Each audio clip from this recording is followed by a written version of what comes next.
Welcome to All Things Geekery, the podcast dedicated to exploring the vast world of geeky hobbies and discussing all the random topics in between. And welcome to the show. Welcome back to the All Things Geekery podcast, guys. It has been quite some time since myself and Victus have been able to record.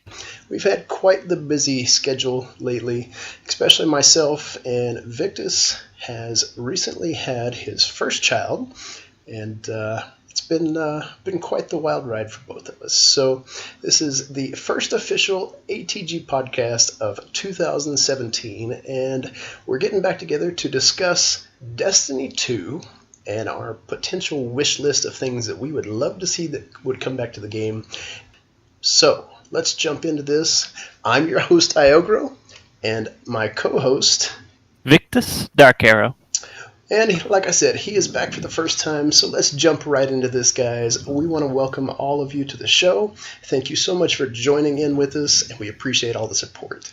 So, Destiny 2, it's coming out this fall 2017. We have almost a year to wait for it.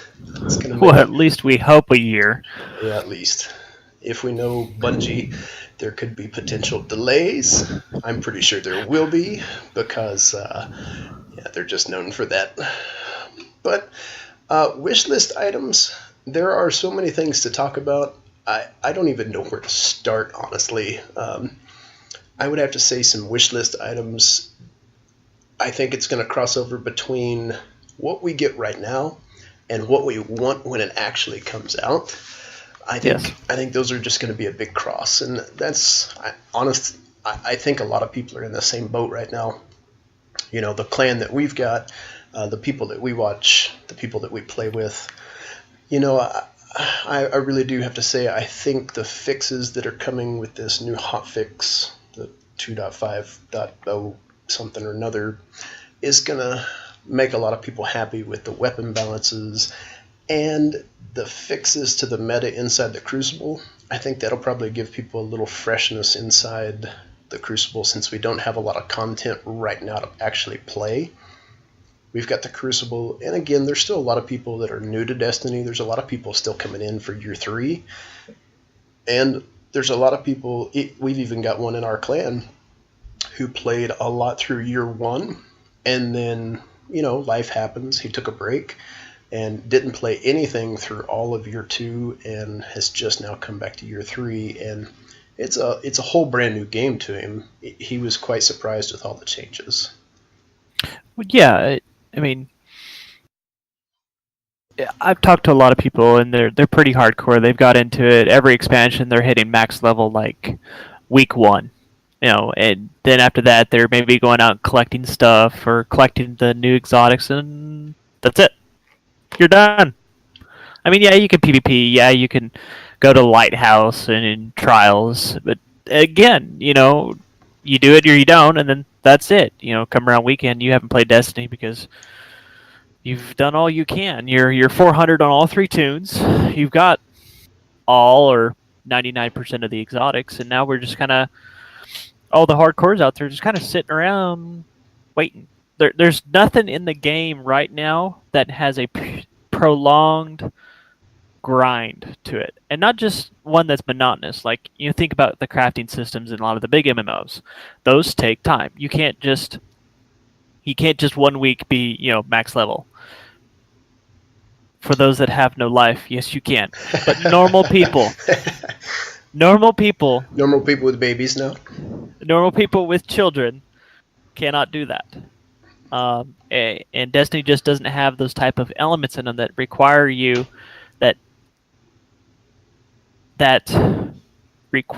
to put in that much time and actually have a prolonged period of time where you're working on something. You're working on a project. There's no project in the game that requires that much time. Well, and I think that comes to the point of, like you said, the prolonged life of really what Destiny's going for, and it's this hybrid MMO first-person shooter. And I think, you know, this is the first of its kind. There's never really been a game quite like this. I think Bungie did the best that they possibly could with it being first of its kind. You know, vanilla Destiny was very buggy, And Yep. I came in the beta. I was one of the beta guys that decided, hey, I got invited. Let's come play this thing. I ripped him a new one when I first played the thing. I didn't enjoy it whatsoever. I gave it a good solid couple of months worth of play after the game first came out, and I just didn't like it. It wasn't until year 2 when I actually picked the game back up and started playing again, and just fell in love with it. So yeah, there's a lot of wish list items. I think myself, you included, we've seen over the past probably year, and I think to start with things of other popular games that we played, the prolonged life of an MMO. To give you an example, I'm bringing Lotro in. You know me, Lord of the Rings is dear to my heart, and Lotro Yep. is getting ready to celebrate its 10th anniversary. 10th. It's almost unheard of to hear of a MMO celebrate 10 years. There's very few of them that ever have. And Lotro has got a lifespan that it's one of those games that are probably near and dear to people's heart because of Tolkien and the world that he created. People that are very hardcore to the game, it's very similar to Destiny. They come in and they're material eaters. I mean, these guys come in and they grind and they grind and they grind and they grind. They hit max level and there's nothing else for them to do. They don't enjoy any other aspect of the game. And the same with the Destiny guys. They feed on this content. And I'm not saying it's a bad thing. I'm saying that it's easy to come in and grind that material, but it kind of kills the purpose of the game too. The purpose of the game isn't to come in and blow through material as fast as you possibly can. Destiny was originally designed to be a community-based game. It's to get together with your clanmates, enjoy the fun, hang out, and work together as a team to go do this. And people are doing that. Look at the first raid that happened with the new Wrath Against the Machine. The first team that did it, I think, took them 5 or 6 hours. That's 5 or 6 hours of 6 people that got together to figure this thing out. Now, was it a year 2 raid like the mechanic? Crota? Yeah, Crota and even Oryx. I think the mechanics were just a lot more complicated in both of those than they were this one. This one is just more of a fun, casual raid. But I think one of those items of want is people want more big content like they saw with the Rise of Iron. They didn't want just a raid and a few new weapons and a couple of small little stories. They only got 5 missions with the new expansion.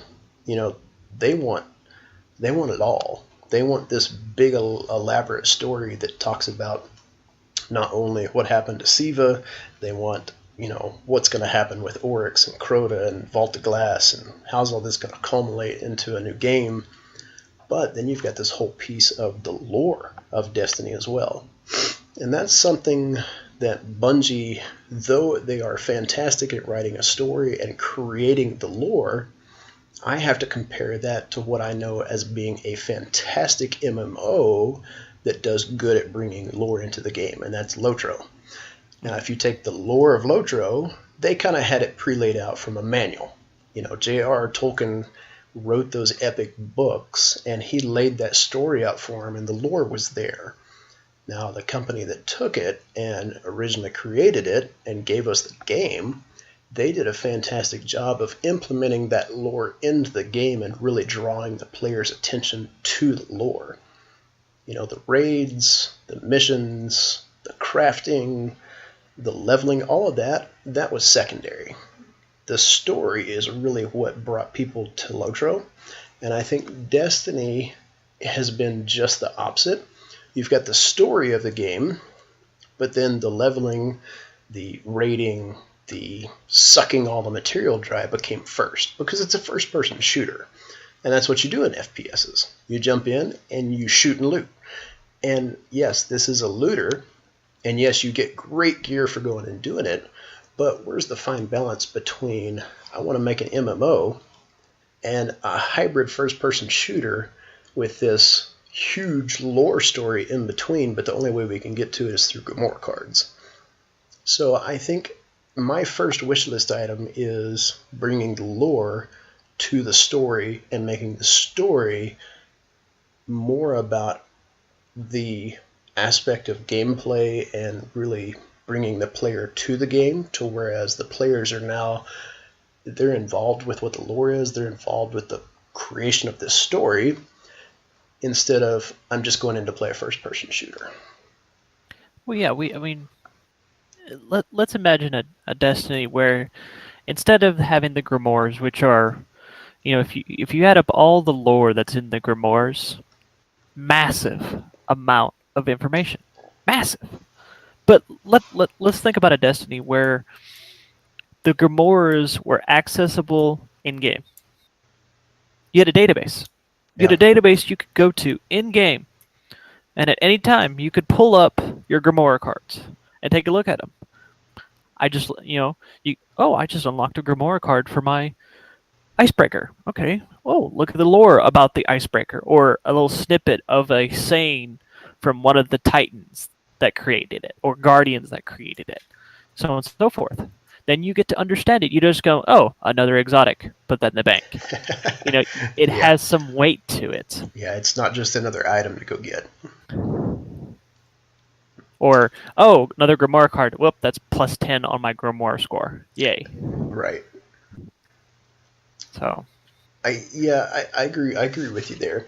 I think the need of the feed of people that play the game, and I mean feed as in, they gamers are kind of like vampires. They play it until it's sucked dry. They really do.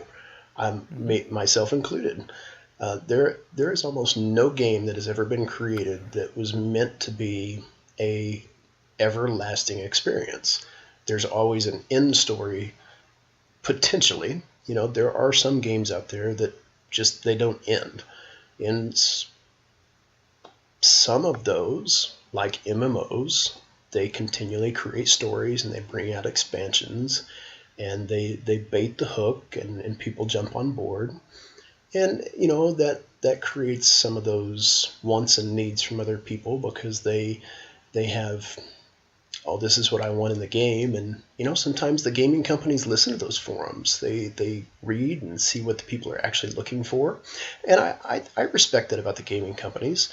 Like you said, for people that are just out to go loot and shoot, and I think Destiny's a great game for that. But I think the people that are really intentional about the stories, and you think about some of the content creators out there that really dig into those grimoire cards, to have a database, like you said, to go dig into that, to be able to create those kind of stories that we latch onto. It was almost like reading a book that really draws us in and makes us feel like we're part of those characters. I don't know about you, but I'm kind of attached to my characters that I made in Destiny. Just like my characters inside Lotro or any other MMO that I've created. You kind of make an attachment to some of those because you create them and you form them and you shape them and you play with them. And I think one of those things that a lot of people inside Destiny want or need is that community. So wrapped around the community base, I think Destiny's done an okay job so far, but I think one of their biggest lacks inside the game is focused on the communities on the inside of the game. They've got forums and stuff for people to talk in. They've got apps and stuff that they can get a hold of. But like you said, if there's some type of database that people inside the actual groups can get a hold of, or if when they're actually inside the game, they have some type of community grouping that they can get together with, and they can actually do an in-game LFG that's not, inside the Xbox app, or they're out on Google and they're typing in something. They can actually be in the game at that point in time. One of my biggest wants, I don't think it'll ever happen, but it would be sweet if it did, would be clan vault spaces. Instead of just a personal vault space, if your clan had a vault space. Hey, you've got 7,000 of this material because you played the game for 3 years and you're a hoarder like myself and you don't use it, then drop it in the clan vault space and allow maybe a clan leader or somebody that has the ability to shuffle that stuff around, they can distribute materials amongst just the clan. I think that would be a great one need. Well, and that brings a good point. Is the clan system was a very underused system of Destiny. Yeah.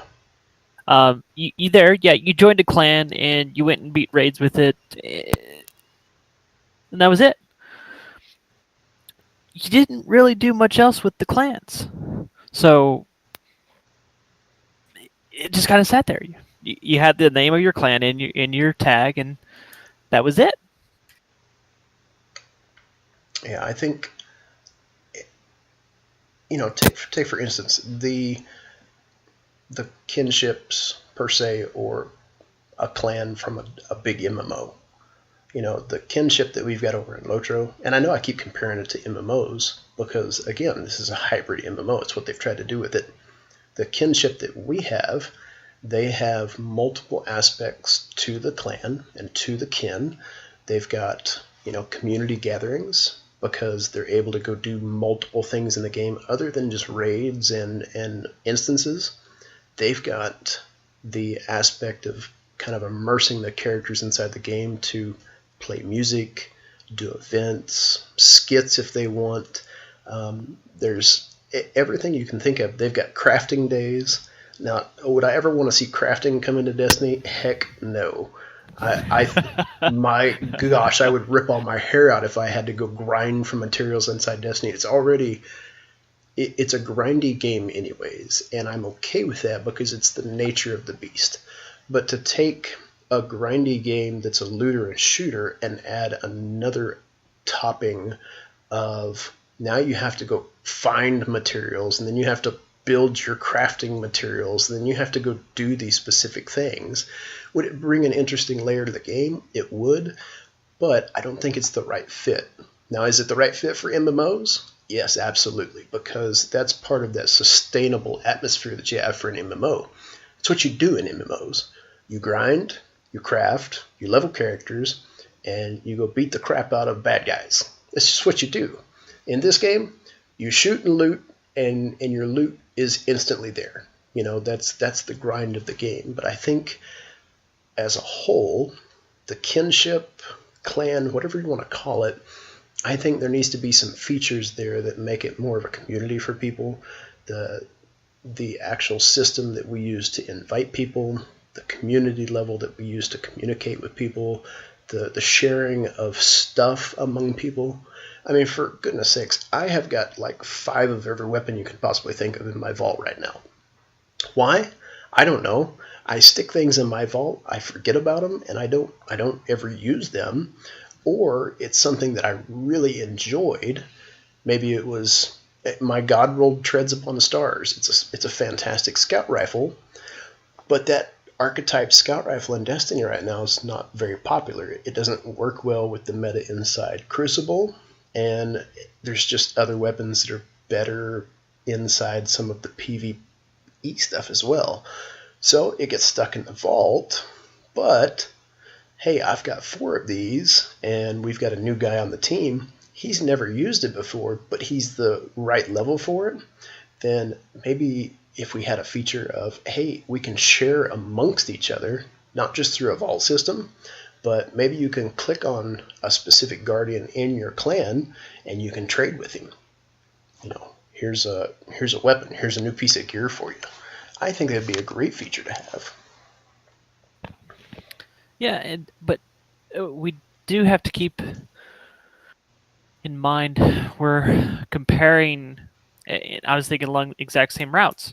We keep comparing to what current MMOs on the market, but what Destiny has done is they've created their own path. That's true.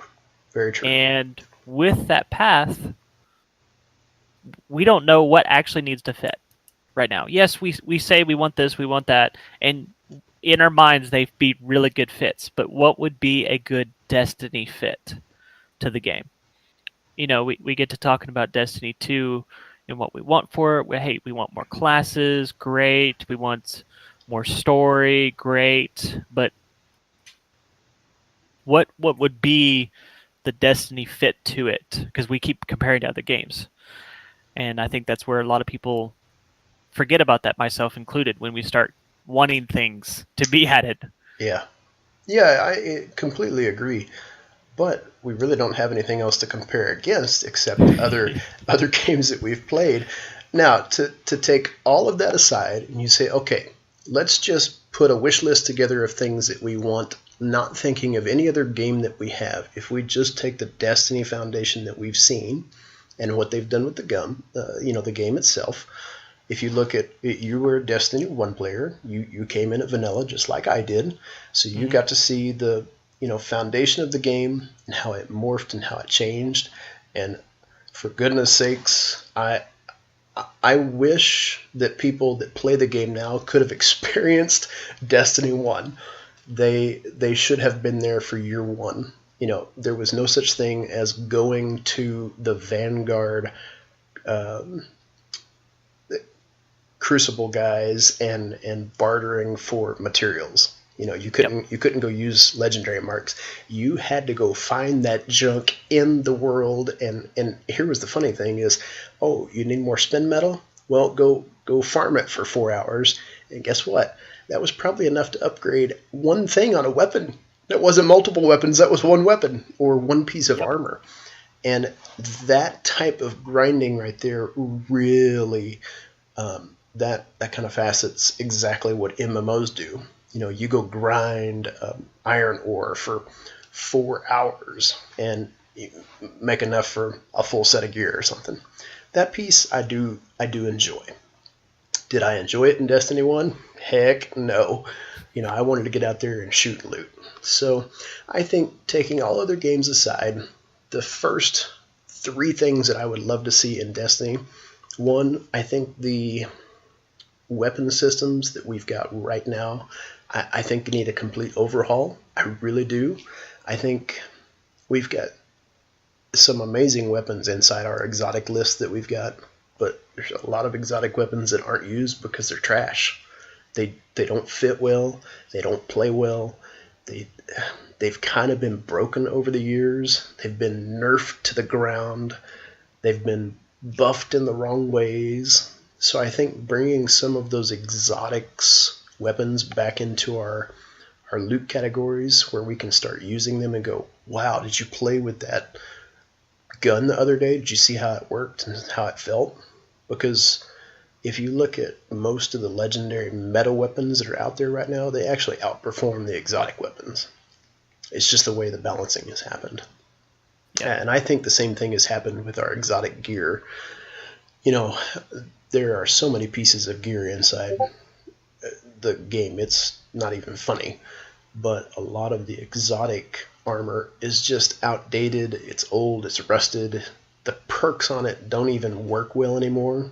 Take for instance, there is a pair of legs for the Titan, and I can't think of the name of them right now, but the perk on them is they give you a boost to your shoulder charge while you're in the air.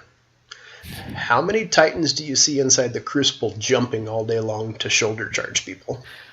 Right. You're not going to find it because it's outdated, it's old, people don't use it.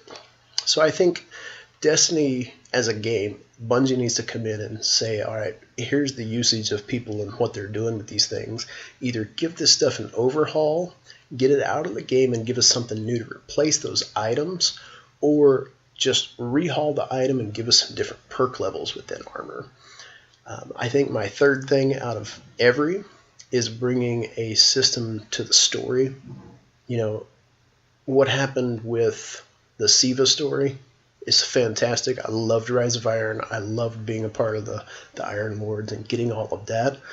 But we went from, all right, Siva's been broken out. Oh, we found Siva. Oh, Siva's dead. And it happened within what felt like 30 seconds. Yeah, 5 missions. Yeah, 5 missions. Oh, Siva's dead now. Where do we go with that? So Bungie has really left this massive void for the rest of the year. What are we getting for Destiny 2, where there's so many rumors and different naysays about where we go, what's going to happen? And then we do have some of the DLCs are going to be coming out. They have promised that the live team is working on more material throughout the year than we will be seeing come to us. But nobody even has a clue as to what that's going to be. There's just a lot of questions up there, but I think those would be my big 3 wish list items.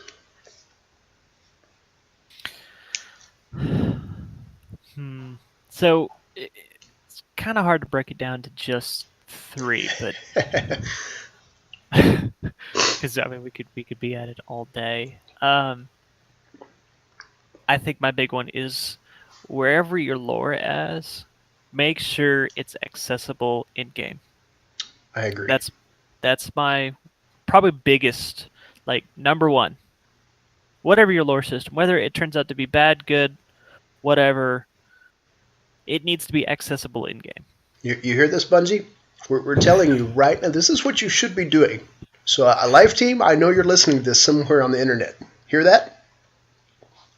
Yep, this is what should have happened day one on Destiny. Really should have. And I think that would have helped out Destiny 1 with a lot of the criticism that it was getting.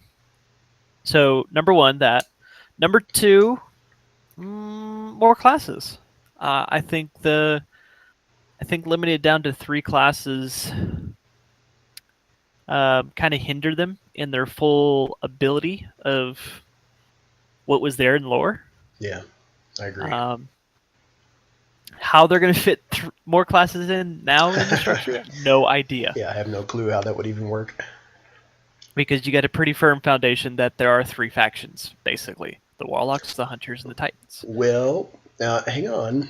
Now, coming from a lore guy, there's actually more factions than just the 3 that we have right now. There was another faction that was originally part of the group, and there was I believe he was a Titan. No, he was not a Titan. They just called him a Guardian, but his name was Lysander. And he did have a faction that was part of the Vanguard, but he was corrupt, and he actually became rogue. So I think there was originally more than just the 3, but what we see in game right now is just 3, and I could go on and on and on and on. But right, and I think I used the wrong terminology there. Not so much like Future War Cult, but the classes. The classes, yes. 3 classes, and that's what I was meaning, because you have your Hunters, which are specialized, you have your Warlocks, which are specialized, and you have Titans, the defenders of the wall. Each one had their set in the current universe, but how they would introduce 3 more, maybe there might be a hybrids. That might be really interesting if that were to come into play, but something more. I get this can be 3. I get why they limited it to just 3 characters, because there was only 3 classes you could pick from, but that seemed like a very unnecessary limitation on just being able to create 3 characters to do that. Ties into, I assume, their limited server sizes. Yeah, so I think that was probably one of the leading factors. And that makes sense, but then that ties into, let's say, request 3.5. Bigger community areas, more community areas. Yeah. Let's, instead of just having an availability of 16 people or however it is right now, let's have a tower full of people. Let's have a reef full of people.